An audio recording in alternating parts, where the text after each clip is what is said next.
Hey everyone, welcome back. It's great to see you. Thanks for coming back for another video.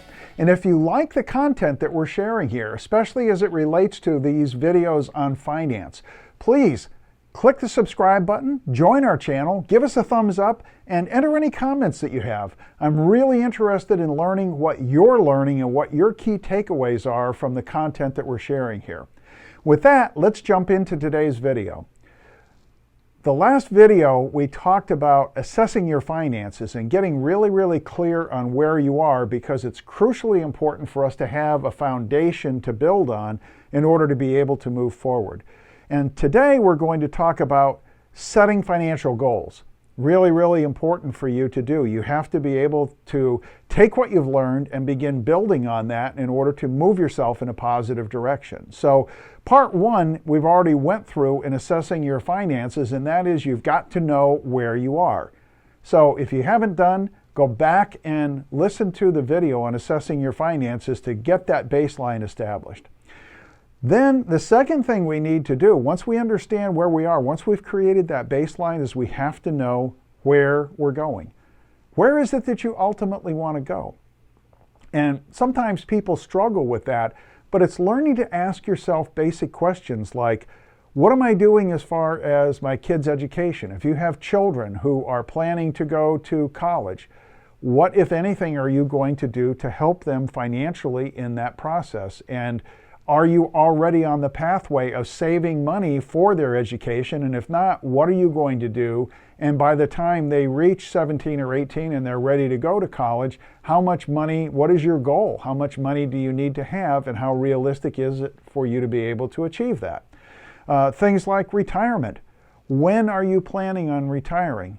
And at that point in time, what are you going to have to retire on? So as an example, are you going to have a pension? What is that pension going to pay out every month? Are you going to be getting Social Security? What kind of Social Security payments are you going to get? And then looking at what kind of a lifestyle do you want to live in retirement, and can you do that on the combination of a pension and Social Security, or are you going to have to accumulate other assets? And looking at things from the standpoint that if you're going to draw, say, 3 or 4% a year on your assets to supplement your pension and Social Security income, in order to live the lifestyle that you need to live, what is the net worth that you have to have in order to be able to withdraw enough money every year to be able to not only live the life that you want to live, but to sustain yourself for the remainder of your life? And then another area to consider is elder care. Do you need long-term care insurance? In the event that you or your spouse become ill and have to go into a nursing home, how are you going to pay for those things? And what kind of assets do you need to have set aside in order to be able to accomplish that? So getting clear on those kinds of things gives you a pathway to be able to understand the gap that exists between where you are and where you want to be. So as an example of where you are right now is you have a net worth and maybe accumulated investments of a couple of $100,000, and you are 55 years old and you've got 10 years until you reach 65, but you need to have $1 million worth of net worth in order to be able to support your lifestyle moving forward from age 65. That defines the gap that exists and can lead us then into a discussion about, can we get you to where you want to be, and how do we go about approaching it so that you can enjoy retirement, or answering questions about, is retirement at age 65 or 66 going to be feasible, or do you have to be looking at maybe age 70 in order to accumulate the wealth that you need? So we need to understand what those gaps are.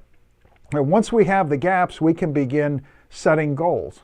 And it's important when we set goals that we are focused in what we're doing. We want to have goals that focus us toward their attainment. We want to make sure that we're realistic in the way we are approaching our goals, but at the same time, we want to stretch. We want to stretch ourselves because we don't just want to be comfortable living comfortably now and saying, well, you know, if I do this, I'll probably get there. it's better to overshoot the target a little bit. So stretch yourself to be able to do it. And then set your priorities for how you're going to manage your money, both short-term and long-term. So things like, do you have an emergency fund? If not, you need to have at least $1,000 in an emergency fund. Do you have that? And if not, how quickly can you get it? What kind of debt do you have? And how are you going to go about reducing that debt? Because you can't really start building wealth and saving for the future until you get rid of the debt. Because ultimately, especially if you have high interest rate credit card debt, that stuff is building faster than the investments are going to return for you. So you want to eliminate the debt first and then start building wealth for the future.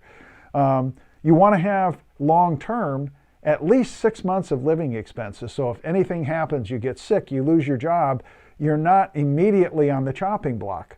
You have the ability to sit back and not panic because you have a few months to be able to develop a plan for the future.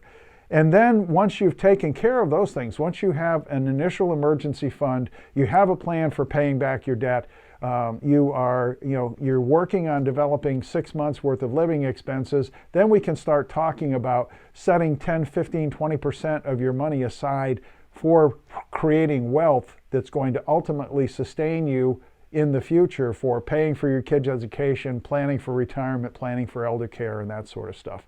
So take that, dream about where it is that you want to be and the things that you want to accomplish financially in your life, and then start sketching out some goals for how you're going to go about getting there and the things that are really important for you to achieve.